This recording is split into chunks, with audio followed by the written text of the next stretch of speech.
আসসালামু আলাইকুম। আজকে আমি একটি নোকিয়ার কাজ করলাম 1184। সেটটা হলো সমস্যা ছিল পাওয়ার বটমে।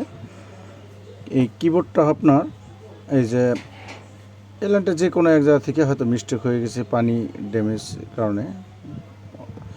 তাই লাইনটা আমি জাম্পার করে নিলাম এই জায়গা থেকে। জাম্পারটা টেনে ঠিক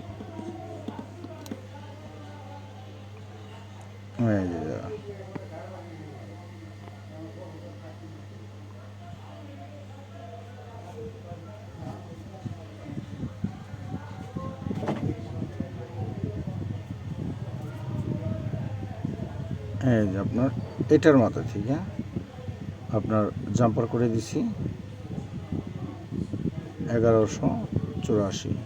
এই যে ছোটো যে কম্পোনাস ক্যাপাসিটার, এই ক্যাপাসিটার থেকে এখান থেকে সরাসরি টেনে দিছি।